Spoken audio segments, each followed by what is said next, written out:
नमस्कार, स्वागत है आप सभी का अपना उत्तराखंड में और राज्य की खबरों के साथ मैं हूं प्रीति बिष्ट।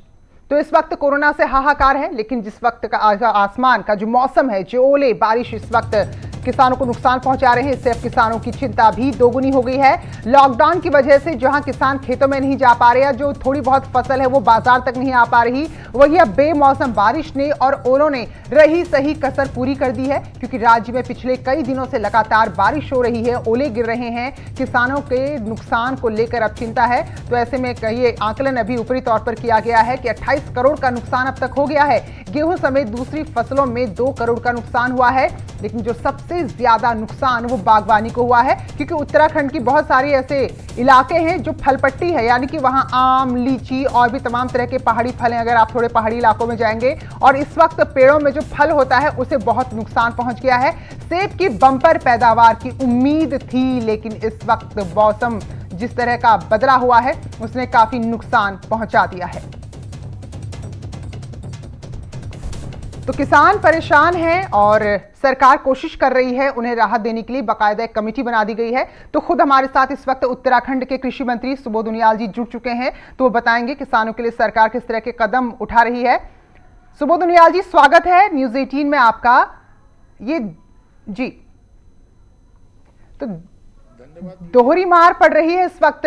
कोरोना से तो निपटना ही था और अब बेमौसम बारिश, तो सरकार किस तरह से इन हालातों को संभाल रही है? थोड़ा अभी आपने जो बात कही पहले उस पर मैं कह लूं। देखिए, किसान पे खेती के लिए जो आपने आने जाने की बात कही, शुरुआत से ही right from the very beginning हम लोगों ने किसान के आने जाने के वे कोई प्रतिबंध नहीं रखा था। उनको इनपुट की सप्लाई लगातार होती रहे, उन्हें फर्टिलाइजर हो चाहे सीड्स हो। हमने कंट्रोल रूम तत्काल बना दिए थे, राज्य स्तर पे भी और जिला स्तर पे भी। और अपने कृषि निवेश केंद्रों को, अपने उद्यान सचल दलों को और इवन कोऑपरेटिव सोसाइटीज को भी एक्टिवेट कर दिया था, ये इंश्योर करने के लिए कि किसान के पास किसी चीज की कमी न रहे। साथ ही साथ विपणन की समस्या ना आए, विपणन के लिए हम लोगों ने अपने जो हमारे छोटे छोटे गोडाउन्स हैं, जो हमारी जो कोल्ड स्टोरेजेस हैं जी, इन और जो अपनो बाजार हमारे थे, इन सबको हमने एपीएमसी एक्ट में एक ऑर्डिनेंस ला करके उप मंडी घोषित कर दिया था, ताकि किसानों को किसी तरह से अपने जो उत्पाद है उसको लाने ले जाने की कोई समस्या ना हो।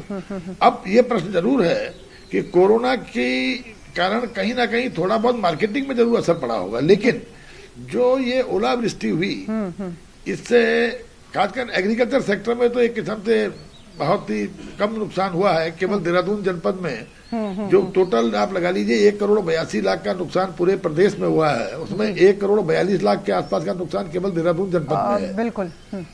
और 1,22,000 का उधम सिंह नगर में और 19 लाख का नैनीताल में। बहुत छोटे छोटे नुकसान है। लेकिन बागवानी के क्षेत्र को इस समय करीबन 26 करोड़ 30-35 लाख के आसपास का नुकसान अभी आंका गया है जी। लेकिन इसमें क्योंकि बागवानी में सेब की जहां तक बात है, देखिए हमारे राज्य में, हमारा राज्य देश में अकेला राज्य है जहां हमने बीमा योजना में अतिवृष्टि को भी शामिल किया है। तो इसलिए सेब के जो हमारे उत्पादक हैं, नुकसान तो निश्चित हुआ है, लेकिन कुछ लोग बीमा से कवर हो जाएंगे। बाकी लोगों को मुआवजा देने के लिए हम लोगों ने एसडीआरएफ से मुआवजा देने हेतु शासन को इसको भेज दिया है। और आज ही मुख्य सचिव का बयान भी है कि एसडीआरएफ से इन लोगों को मुआवजा देने की कार्रवाई की जा रही है। बिल्कुल सुबोध उनियाल जी, क्योंकि जी और आप ये लगाइए कि हमने जी क्योंकि भौगोलिक स्थिति देखें तो पहाड़ी भी है और मैदानी भी है, तो किसान को तो इसलिए 2 अलग अलग तरह के हालात हो जाते हैं। जहां जो आपने बात की कि कुछ मैदानी इलाके हैं जहां नुकसान हुआ है कृषि को, इधर हम हरिद्वार की बात करते हैं, ऋषिकेश की या फिर देहरादून की, तो यहाँ लीची और आम वगैरह होते हैं। लेकिन इधर आप थोड़ा पहाड़ी इलाकों में चले जाइए, मुक्तेश्वर की तरफ, रामगढ़ की तरफ, तो वहां के अपने जो पहाड़ी फल हैं उनको भी नुकसान हुआ। ये पकने का वक्त उनका था। तो उन इलाकों के लिए जो छोटे छोटे, बहुत बड़े जिनके बगीचे नहीं है, उनके लिए क्या कुछ कर रहे हैं? माल्टा हो गया। हाँ, मैंने आपसे कहा ना, अभी तो जो हमने 2 तरह की मैंने मीटिंग लेके अधिकारियों की निर्देश तत्काल दे दिए थे कि एक तो जो एसडीआरएफ के मानक में है उनको तत्काल शासन को भेज दिया जाए, ताकि आपदा प्रबंधन विभाग से उनको मुआवजा दिया जा सके। दूसरा, हमारे यहाँ मंडी बोर्ड में भी प्राविधान है किसान को मुआवजा देने का, तो मैंने निर्देश दिए अपने अधिकारियों को कि जिस भी मंडी समिति के जुरिडिक्शन में जो क्षेत्र आता है वो पूरी रिपोर्ट तैयार करके एसडीएम के माध्यम से मंडी समितियों को उपलब्ध करा दें ताकि मंडी परिषद से उनको मुआवजा दिया जा सके। और ये मैंने आपसे कहा ना, हमको क्योंकि पहाड़ में अतिवृष्टि होती रहती है, तो हम लोगों ने जो एंटी हेल नेट्स हैं जो लोगों को बागवानी को खासकर ओला वृष्टि से बचाने का काम करते हैं, तो हमने उस पर 75% सब्सिडी कर दी थी ताकि किसान एंटी हेल नेट लगा करके अपने उत्पाद की सुरक्षा कर सके। तो हम लोग प्रयास कर रहे हैं इस समय जितना, आप देखिए कोरोना में हम लोगों ने पेरिसेबल आइटम्स पे, खासकर बागवानी के सभी आइटम्स पे मंडी शुल्क को हम लोगों ने स्थगित कर दिया। इस पूरे पीरियड में कोई मंडी शुल्क नहीं लिया जाएगा किसान से। चलिए, तो हम यही उम्मीद करते हैं कि टीम भी बनी है सुबोध उनियाल जी, क्योंकि ये वक्त वाकई में सरकार के लिए भी मुश्किल वक्त है, क्योंकि हर तरफ से भी नुकसान ही हो रहा है और किसानों के लिए भी। तो सही कड़े कदम उठाए जाएं। धन्यवाद आपका बातचीत करने के लिए। कृषि मंत्री सुबोध उनियाल, उनका कहना है कि कोशिश हो रही है, चाहे छोटे किसान हो, बड़े किसान हो, बागवानी से जुड़े हुए लोग हों, सबको राहत पहुंचाई जाए, इसके लिए बाकायदा आकलन किया जाएगा। तो बारिश हो रही है, ओले पड़ रहे हैं, इसका असर अल्मोड़ा के सोमेश्वर क्षेत्र में देखने को मिला। यहां भारी तबाही बारिश ने मचाई है। 2 नेपाली नागरिक नदी किनारे बैठे थे, उन्हें भी अंदाजा नहीं था कि ऊपर से बहुत तेज सैलाब आ रहा है और इससे पहले कि वो उठ पाते, अपने आप को बचा पाते, कुछ समझ पाते, सैलाब उनको बहा कर ले गया। एक ने तो जैसे तैसे कूदकर अपनी जान बचा ली, लेकिन दूसरे का अब तक कोई पता नहीं चल पाया है। इनके अलावा बताया जा रहा है कि गौशालाएं थी इलाके में जहां जानवरों को रखा जाता है, वो भी बह गई हैं, इसलिए कई जानवरों का नुकसान भी हुआ है, पशुओं का नुकसान भी हुआ है। पुलिस ने कल सर्च ऑपरेशन चलाया था नेपाली नागरिक को ढूंढने के लिए, लेकिन अभी तक कोई कामयाबी नहीं मिल पाई है। आज दोबारा पुलिस और एसडीआरएफ की टीम मिलकर नेपाली नागरिक को ढूंढने की कोशिश में जुटे हुए हैं।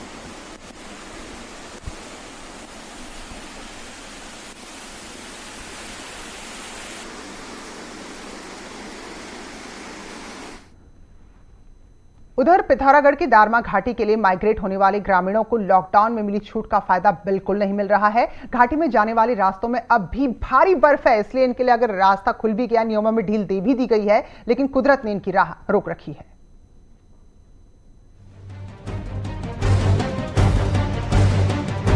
दारमा घाटी में इस साल 3 दशकों में सबसे अधिक बर्फबारी हुई है, जिसका नतीजा ये हुआ कि इस बार गर्मियों में रास्ते नहीं खुल सके हैं। इस घाटी के 14 गांव के हजारों ग्रामीण गर्मियों में ऊपरी इलाकों में जाते हैं। लॉकडाउन में मिली छूट के बाद ग्रामीणों ने अपना सफर तो शुरू किया, लेकिन रास्ते में गिरे भारी ग्लेशियरों ने इन्हें बीच में ही कैद होने को मजबूर कर दिया। कई जगहों पर ग्लेशियर आया था और प्रशासन को और सीपीडब्ल्यूडी विभाग को बार बार कहने के बाद उन्होंने भी कोई काम नहीं किया, जिसके कारण आज हमें ये कम से कम हमारे दारमा घाटी के 14 गांव के माइग्रेशन वाले को कम से कम 20 दिन की देरी हो रही है। मीटिंग हुई थी, उस समय एडीएम साहब को ज्ञापन दिया था कि सीपीडब्ल्यूडी वाले को मशीन तक वहाँ से ला तक रोड खोलना है। अभी मशीन वहीं पर पड़े हुए हैं। अभी हमारे माइग्रेशन वाले, हमारे दारमा वाले जा नहीं पा रहे, बहुत दिक्कत हो रहा है उनको आगे। हालात ये है कि नांगलिंग से आगे दुक्तू तक सड़क पूरी तरह से बंद हो चुकी है, जिसकी वजह से ग्रामीण पैदल ही अपनी मंजिल की तरफ चल पड़े हैं। लेकिन ये सफर भी ग्रामीणों के लिए खतरों से भरा है। भारी सामान और बकरियों के साथ दुर्गम रास्तों में चलना मौत को दावत देने से कम नहीं है। ऐसे में ना चाहते हुए भी ग्रामीणों को रात जंगलों में गुजारनी पड़ रही है। तो हमने जो है सोचा है कि इनको जो है स्ट्रिक्टली एक बार फिर कहते हैं और इनको हम कारण बताओ नोटिस भी इशू करेंगे और ये कहेंगे कि आप जो है अगले 5 दिनों में पूरा रास्ता खोलें, नहीं तो आपके ऊपर मैनेजमेंट एक्ट के तहत, डिजास्टर मैनेजमेंट एक्ट के तहत हम मुकदमा दर्ज।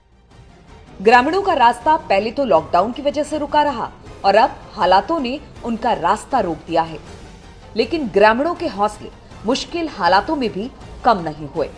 पिथौरागढ़ से न्यूज़ 18 के लिए विजयवर्धन उप्रेती की रिपोर्ट। अल्मोड़ा के खतियाड़ी गांव में आज सुबह एक गुलदार घर में घुस गया, जिससे लोग डर गए। गुलदार पहले एक पुराने मकान में घुसा था, उसके बाद आसपास की झाड़ियों में छिप गया। वन विभाग ने उसे भगाने का प्रयास किया तो फिर वो एक मकान में घुस गया। वन विभाग फिलहाल इस गुलदार को रेस्क्यू करने में जुटा हुआ है। सुबह 8:30 बजे हमको सूचना मिली थी कि खतियाड़ी क्षेत्र पे एक लेपर्ड फंसा हुआ है, तो अभी हम यहाँ पर आए हैं मौके पर टीम के साथ और अभी हम उसको रेस्क्यू करने का सर, ये मल्ली खतियाड़ी में आया था। ये बाघ मल्ली खतियाड़ी में जब बच्चों ने शोरगुल हुआ तो ये भागते हुए आया और हमारे पुराने मकान में दब गया आ गया था। उसके बाद यहाँ पर जब शोरगुल हुआ तो यहाँ से भाग के नीचे झाड़ी में अल्मोड़ा के खत्याड़ी गांव में सुबह एक गुलदार एक मकान में घुस गया था। गांव के हल्ला करने के बाद वो नीचे झाड़ियों में जाकर छुपा। वन विभाग को सूचना दी। वन विभाग के मौके पर आने पर वन विभाग ने पटाखे बजाए तो दोबारा लेपर्ड जो है इसी मकान में जाके घुसा हुआ है। वन विभाग जो है इसे रेस्क्यू सेंटर ले जाने का प्लान कर रही है, लेकिन अभी तक किसी तरह की सफलता नहीं मिली है। किशन जोशी, न्यूज़ 18 अल्मोड़ा। कॉर्बेट और उसके आसपास के इलाकों में दुर्लभ प्रजाति के सांपों के निकलने का सिलसिला जारी तो अमूमन होता ही है। गर्मियों में जो ये एम्फिबियंस होते हैं, जो रेप्टाइल्स होते हैं, वो निकलकर बाहर आ जाते हैं। रामनगर के क्यारी गांव में एक किंग कोबरा घुस गया था, जिससे गांव में दहशत का माहौल हो गया। इसके बाद वन विभाग और स्थानीय लोगों ने पकड़कर इस सांप को जंगल में छोड़ा है।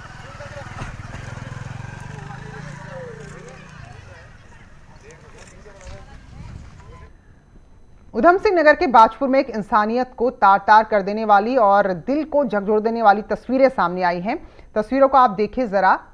एक शख्स जो अपनी पत्नी के साथ बुरी तरह मारपीट कर रहा है।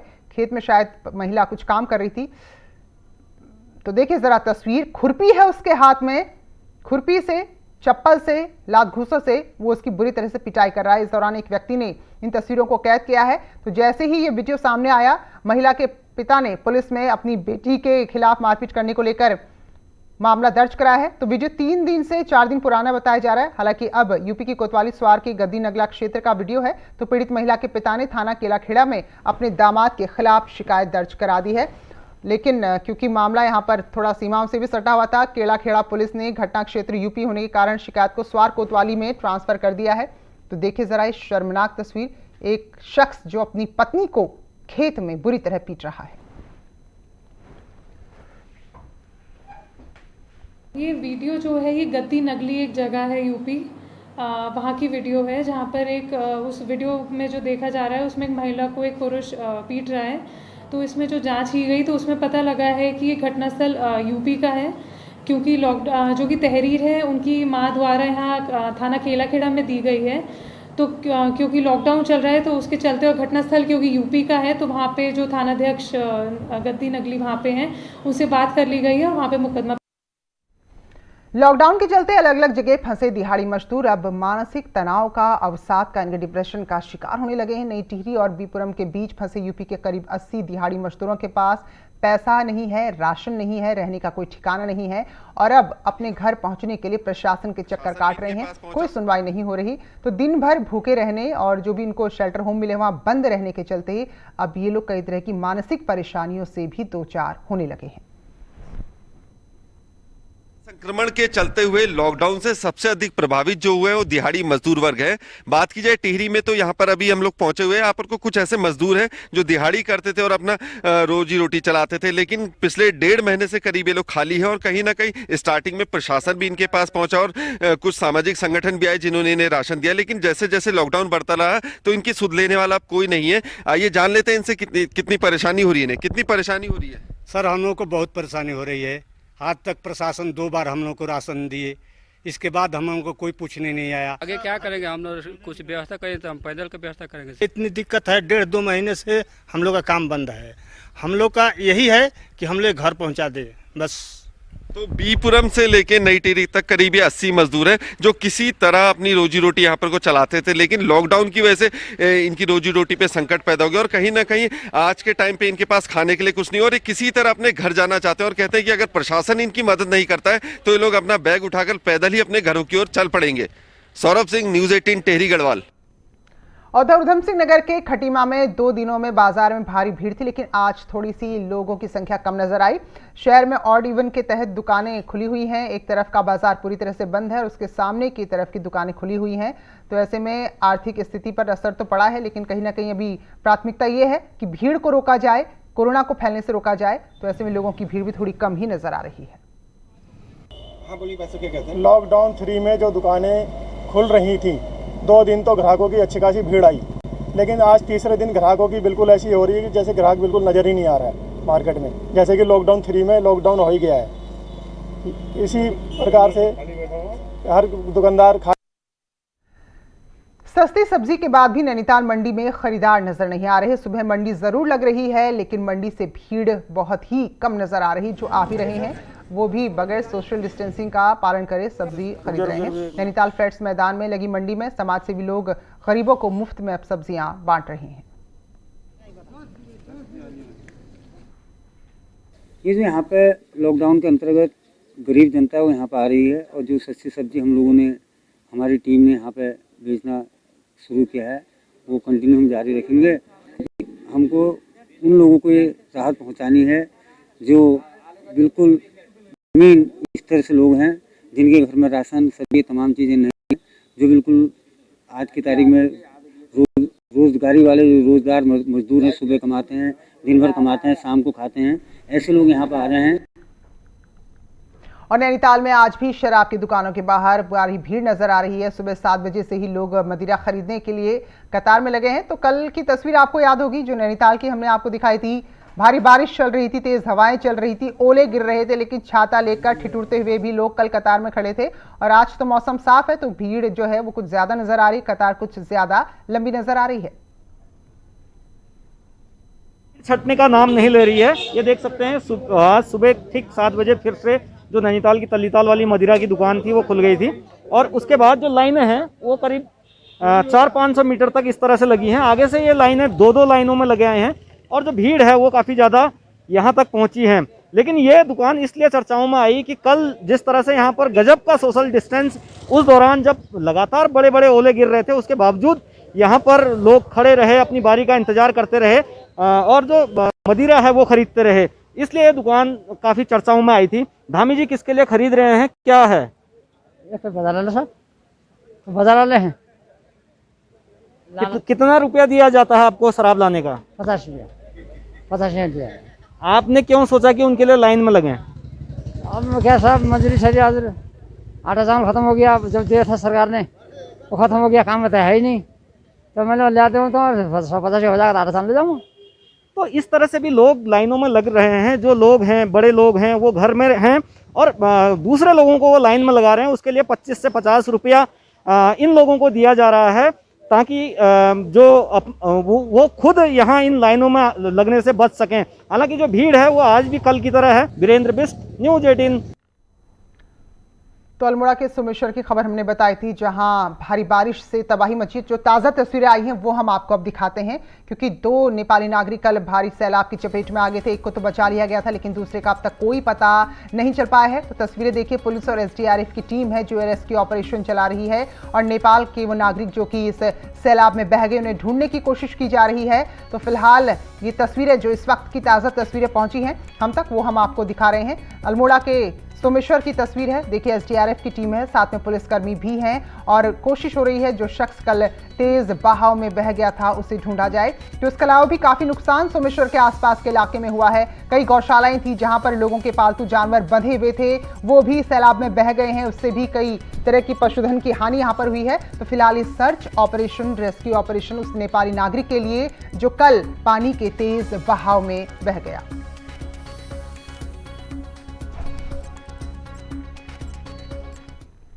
लॉकडाउन की वजह से एक जिले से दूसरे जिले में जाने के लिए लोगों को पास बनाने में खासी दिक्कतें आ रही हैं। जरूरी काम हो या फिर शादी ब्याह हो, इसके लिए लोगों के पास ऑनलाइन अप्लाई कर रहे हैं, लेकिन अधिकतर पास ऑनलाइन रिजेक्ट हो रहे हैं। वहीं टिहरी जिले में एक जगह से दूसरी जगह जाने के लिए भी पास बना रहे हैं और SDM ऑफिस के चक्कर काट रहे हैं, लेकिन आवेदन करने के बावजूद 2 दिन का वक्त लग रहा है, उन्हें पास नहीं मिल पा रहा।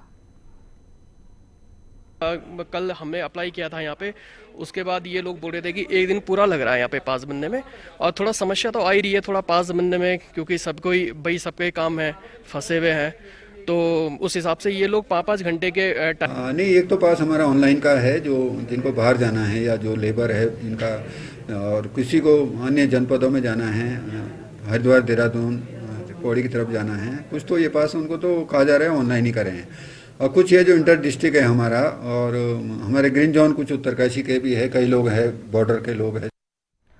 और देहरादून से इस वक्त खबर आ रही, दरअसल मुख्यमंत्री त्रिवेंद्र सिंह रावत को लेकर गलत अफवाह उड़ाई गई थी, गलत जानकारी उनकी जिंदगी को लेकर दी गई थी सोशल मीडिया पर। तो इसी मामले में देहरादून के थाना कैंट में मुकदमा दर्ज हुआ है और 4 लोगों के खिलाफ मुकदमा दर्ज कराया गया है। इसके अलावा अन्य लोग जो इस पूरे मामले से जुड़े हुए थे उनको भी ढूंढने की कोशिश हो रही है, उनके खिलाफ भी मुकदमा दर्ज कराया जाएगा। उन्हें ट्रेस पुलिस कर रही है और धरपकड़ की कार्रवाई चल रही है। तो मुख्यमंत्री को लेकर गलत जानकारी दी गई थी, अफवाह फैलाई गई थी।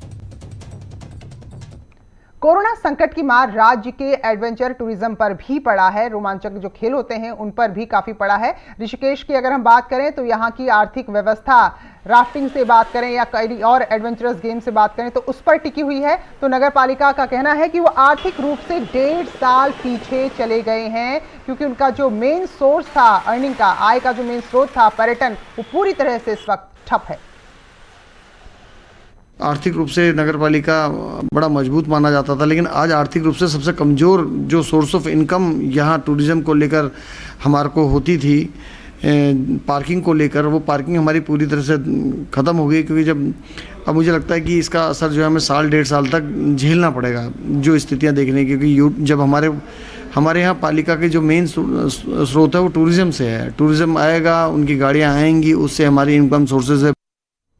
तो लॉकडाउन के चलते होटल कारोबार भी ठप है, पर्यटक नहीं आ रहे हैं तो वहां कौन ठहरेगा, होटल बंद है, कर्मचारियों को वेतन देना भी होटल मालिकों के लिए बड़ी मुश्किल बन गया है। राज्य सरकार से अब होटल स्वामी कह रहे हैं कि उन्हें कुछ राहत पैकेज दिया जाए।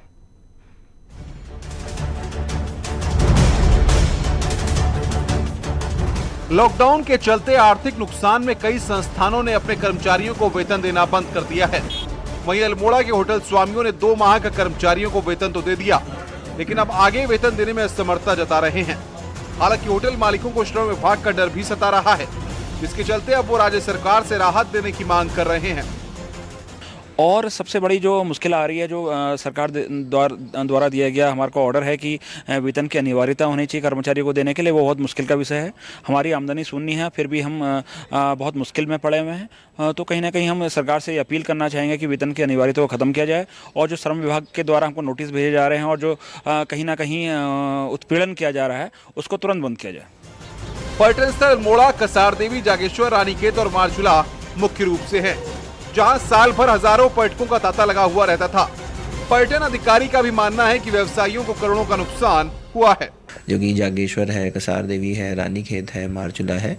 अब जो कि लॉकडाउन की वजह से और कोरोना की वजह से पूरा विश्व प्रभावित है, तो उसका प्रभाव अल्मोड़ा पर भी स्वाभाविक रूप से पड़ा है, जहाँ पर पर्यटक आ भी नहीं रहे हैं और यहाँ के व्यापारियों को काफी बड़ी मात्रा में नुकसान हुआ। पहले से ही कोरोना संक्रमण से होटल व्यवसाय ठप है और आगे भी कब शुरू होंगे इसका फिलहाल कुछ पता नहीं है।